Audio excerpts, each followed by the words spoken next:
நிறைய சேவ் பண்ணணும், கம்மியா கடன் வாங்கணும், இல்லைன்னா வாங்கவே கூடாது. டிவி, ஃப்ரிட்ஜ், வாஷிங் மிஷின் பெருசா, அப்புறம் தேவையான எல்லாமே அண்ட் நிறைய தேவையில்லாத பொருளை வாங்கி வச்சிருக்கேன், அந்த மாதிரி லைஃப் ஸ்டைல் வாழ்ந்துட்டு இருக்கேன் அப்படின்னா உங்க லைஃப் ஸ்டைலை என்ஜாய் பண்றீங்க, உங்களுக்கு இன்கம் இருக்கு, தப்பு இல்லை. பட் ஆனா ஃபயர் அப்ளை ஆகுமானா கண்டிப்பா கிடையாது. ஃபினான்ஷியல் இண்டிபெண்டன்ஸ் ரிட்டையர் ஆலினா உங்களுக்கு தேவையான பணம் மட்டும் வச்சுக்கிட்டு அடுத்த 20-30 இயர்ஸ்க்கு தள்ள முடியுமா வாழ்க்கையை அப்படின்ற கான்செப்ட். ஃபினான்ஷியல் ஃப்ரீடம்னா அடுத்த 30-40 இயர்ஸ்க்கு பிரச்சனை இல்லை. இப்போ அதை டச் பண்ணாம மீதி எவ்வளோ பணம் வச்சிருக்கீங்க, அதையும் நான் எவ்வளோ வேணா செலவு பண்ணுவேன், வெக்கேஷன் போகுவேன் அப்படின்றது தான் financial freedom. Financial independence retire ஆலி சொல்றேன் இல்லையா, அதுக்கு என்ன எடுத்து வைக்கணும் அப்படின்னு கேட்கும்போது முதல் ஸ்டெப் என்னோட மந்த்லி இயர்லி எக்ஸ்பென்ஸ் என்னன்னு தெரிஞ்சுக்கணும். மாசத்துக்கு எனக்கு 1 லட்ச ரூபாய் செலவாகுது அப்படின்னா 12 மாசத்துக்கு 12 லட்ச ரூபாய் செலவாகுது. ஸோ இது ஃபயர் கான்செப்ட்ல இது ஜஸ்ட் ஒரு ஸ்டார்டிங் பாயிண்ட் தான். இதை பத்தி இன்னும் டீட்டெயிலா தெரிஞ்சுக்கணும்னா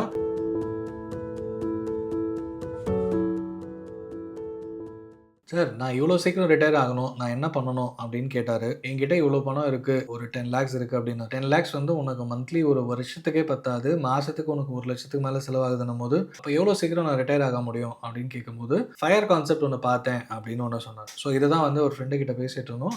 அந்த ஃபயர் கான்செப்டை பற்றி தான் டீட்டெயிலாக இந்த வீடியோவில் பார்க்க போகிறோம். வணக்கம், நான் கணேசன் திரு, உங்கள் மியூச்சுவல் ஃபண்ட் டிஸ்ட்ரிபியூட்டர். உங்களுக்கு இன்வெஸ்ட்மெண்ட் ஜேர்னி என்னோட ஸ்டார்ட் பண்ணோம் அப்படின்னா கீழே இருக்க கூகுள் ஃபார்ம் ஃபில்அப் பண்ணுங்க, நான் உங்களை கால் பண்ணுறேன், இன்வெஸ்ட்மெண்ட் ஜேர்னியை ஸ்டார்ட் பண்ணலாம். இந்த மாதிரி யூஸ்ஃபுல்லான ஃபினான்ஷியல் வீடியோஸை பார்க்கணும் அப்படின்னா என்னோட சேனலை சப்ஸ்கிரைப் பண்ணிக்கோங்க. ஃபயர்னா ஃபினான்ஷியல் இண்டிபெண்டன்ஸ் ரிட்டையர் ஏர்லி அப்படின்னு சொல்றோம். அது என்னன்னா ஒரு நிறைய சேவ் பண்ணணும், கம்மியா கடன் வாங்கணும், இல்லைன்னா வாங்கவே கூடாது. அண்ட் ஃப்ரூகல் லிவிங், அதாவது உங்களால இருக்கிற பணத்துல வெளியில சாப்பிடலாம், பட் இருந்தாலும் நடந்து போய் வீட்டில் சமைச்சு சாப்பிடணும். இந்த மாதிரி குட்டி குட்டி விஷயங்கள்லாம் மெனக்கெட்டு செய்யணும். அப்பதான் ஃபயர் கான்செப்ட் ஒர்க் ஆகும். ஃபயர் உங்களுக்கு அப்ளையே ஆகும். நான் ஒரு வீக்கெண்டுக்கு கண்டிப்பா வெளியில போய் சாப்பிடணும், இல்ல வெளியில டிராவல் பண்ணுவேன், இயர்லி ஒரு டிராவல் உண்டு, ஆர் வீட்டில் எல்லா லைஃப் ஸ்டைல் எக்ஸ்பென்சஸும் பண்ணி வச்சிருக்கேன், அதாவது டிவி, ஃப்ரிட்ஜ், வாஷிங் மிஷின் பெருசா, அப்புறம் தேவையான எல்லாமே அண்ட் நிறைய தேவையில்லாத பொருளை வாங்கி வச்சிருக்கேன், அந்த மாதிரி லைஃப் ஸ்டைல் வாழ்ந்துட்டு இருக்கேன் அப்படின்னா உங்க லைஃப் ஸ்டைலை என்ஜாய் பண்றீங்க, உங்களுக்கு இன்கம் இருக்கு, தப்பு இல்லை. பட் ஆனா ஃபயர் அப்ளை ஆகுமானா கண்டிப்பா கிடையாது. ஏன்னா இந்த fire concept financial independence and retire early உங்களுக்கு ஒர்க் அவுட் ஆகணும்னா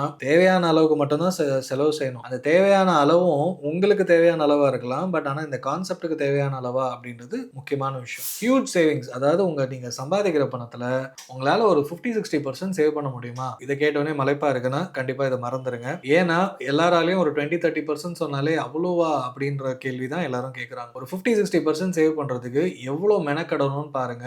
இது ஆரம்பிச்சு ஒரு 6 months 1 yearல உங்களால பண்ண முடியுது, ஒரு சேலரி இன்க்ரிமெண்ட்ல உங்களால பண்ண முடியுதுன்னா தாராளமா உங்களாலையும் எவ்வளவு சீக்கிரம் முடியுமோ அவ்வளவு சீக்கிரம் ரிட்டையர் ஆக முடியும். ஸோ இதுதான் ஒரு முக்கியமான பாயிண்ட். உங்களால இந்த அமௌண்ட்டுக்குள்ள தான் செலவு பண்ணணும்னா அந்த அமௌண்ட்டுக்குள்ள உங்களால மந்த்லி பண்ண முடியுதா அப்படின்றது தான் முக்கியமான பாயிண்ட். அடுத்தது பாத்தீங்கன்னா financial independence and retire early சொல்லிட்டோம். இன்னொன்று ஃபினான்ஷியல் ஃப்ரீடம்னு ஒன்று சொல்லிட்டு இருக்காங்களே, எது எனக்கு வேணும், எது சரியான வார்த்தை, இல்ல ரெண்டுமே ஒன்னா அப்படின்னு பாத்தீங்கன்னா ஃபினான்ஷியல் இண்டிபெண்டன்ஸ்னா உங்ககிட்ட பணம் இருக்கு, அடுத்த மாச தேவைக்கும் பணம் வந்துடும், ஏதாவது எமர்ஜென்சிக்கும் பணம் வச்சிருக்கீங்க அப்படின்னா ஃபினான்ஷியல் இண்டிபெண்டன்ஸ். நீங்க ஒரு சேலரி ஜாப்ல இருக்கீங்க, பண பிரச்சனை இல்ல, இஎம்ஐ எதுவுமே இல்ல, உங்களால எல்லா வாழ்க்கையும் வாழ முடியுது, எல்லாரும் லைஃப் ஸ்டைல் என்ஜாய் பண்ண முடியுதுன்னா ஃபினான்ஷியலி நீங்க இண்டிபெண்டா இருக்கீங்க அப்படின்றது தான். இதுக்கு அடுத்த கான்செப்ட் ஃபினான்ஷியல் ஃப்ரீடம் அப்படின்னு போச்சுன்னா நீங்க வேலைக்கு போறீங்களோ இல்லையோ, அதாவது ஏதாவது மெனக்கட்டுறீங்களோ இல்லையோ, உங்களுக்குன்னு ஒரு சொத்து சேர்த்து வச்சு பெரிய ராஜாக்கள் பரம்பரைன்னு சொல்லுவாங்கல்ல, அந்த மாதிரி உங்ககிட்ட பெரிய பணம் இருக்கு. அந்த பணம் நீங்க வேற ஏதாவது புதுசா பிசினஸ் ஸ்டார்ட் பண்ணணும், வேற என்னாலும் பண்ணணும்னு நினைக்கிறீங்க, பண்ண முடியுது. பணம் இப்ப இருக்கிற பணம் நிறைய செலவு பண்ணாலும் உங்ககிட்ட பணம் இருக்கு அப்படின்னா financial freedom. So next level of financial independence அப்படின்னு சொல்லலாம். ஸோ இந்த ரெண்டு டிஃபரன்ஸை புரிஞ்சுக்கணும். ஃபினான்ஷியல் இண்டிபெண்டன்ஸ் ரிட்டையர் ஆலினா உங்களுக்கு தேவையான பணம் மட்டும் வச்சுக்கிட்டு அடுத்த 20-30 இயர்ஸ்க்கு தள்ள முடியுமா வாழ்க்கையை அப்படின்ற கான்செப்ட். ஃபினான்ஷியல் ஃப்ரீடம்னா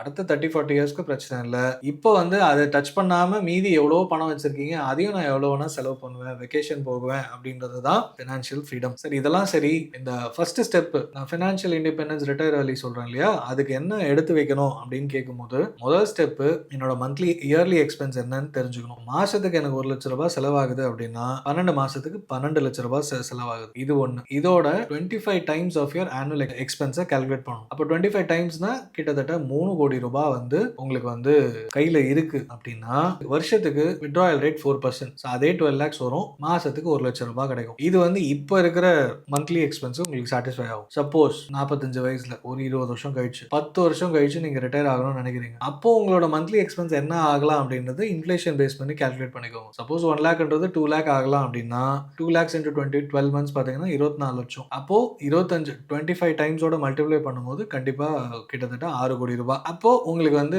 45 வயசுல மந்த்லி 2 லேக்ஸ் கிடைக்கிறதுக்கு நீங்க வழி பண்ணிட்டீங்க. அப்போ நீங்க ரிட்டயர் ஆகலாம். ஸோ இதுதான் வந்து ஃபர்ஸ்ட் ஸ்டெப். இந்த அமௌண்ட்ட டெரைவ் பண்றது, இப்ப 6 கோடி ரூபாய் வேணும்னா நான் அடுத்த 20 வருஷத்துல எவ்வளவு சேர்க்கணும்? அடுத்த 10 வருஷத்துல எவ்வளவு சேர்க்கணும்? இதெல்லாம் வந்து ஈஸியா எஸ்ஐபில கால்குலேட் பண்ண முடியும். அடுத்தடுத்த வேலைய பண்ண முடியும். ஸோ இது ஃபயர் கான்செப்ட்ல இது ஜஸ்ட் ஒரு ஸ்டார்ட்டிங் பாயிண்ட் தான். இத பத்தி இன்னும் டீடைலா தெரிஞ்சுக்கணும்னா எஸ்ன்னு கமெண்ட் பண்ணுங்க. நான் வந்து உங்களுக்கு வந்து அடுத்த வீடியோல இதுக்கான ஃபயர் கான்செப்ட்ல அடுத்து என்னென்னலாம் பண்ணலாம் அப்படின்றத டீடைலா ஷேர் பண்றேன். இது ஒரு ஃபினான்ஷியல் ஃப்ரீடம் மட்டும் இல்ல, உங்களோட இண்டிவிஜுவல் ஃபினான்ஷியல் பிளானிங் பண்றதுக்கும் இது யூஸ்ஃபுல்லா இருக்கும். ஸோ உங்களோட கோல்ஸ் வந்து வீடு வாங்குறது, as well as பசங்க படிப்பு, கல்யாணம் அண்ட் காமனான கோல்ஸ் எல்லாம் இருக்கு. இருந்தாலும் என்னால ஃபயர் பண்ண முடியுமா அப்படின்னா, அத வந்து கொஞ்சம் மெனக்கெட்டு பண்ணணும். அண்ட் நீங்க வந்து அதுக்கேத்த மாதிரி உங்க இன்கம் இன்க்ரீஸ் எல்லாமே பண்ணணும். ஸோ இது எல்லாத்தையும் இந்த சீரீஸ்ல டீடைலா பார்க்கலாம். நீங்க ஃபயருக்கு ரெடி அப்படின்னா எஸ்ன்னு கமெண்ட் பண்ணிட்டு ஃபயர்னு டைப் பண்ணுங்க. ஸோ தட் அடுத்த வீடியோல நான் சொன்ன மாதிரி கண்டினியூ பண்ணுவோம். ஒன்ஸ் அகைன் வணக்கம். நான் கணேசன் திரு. அடுத்த வீடியோல மீட் பண்ணுவோம்.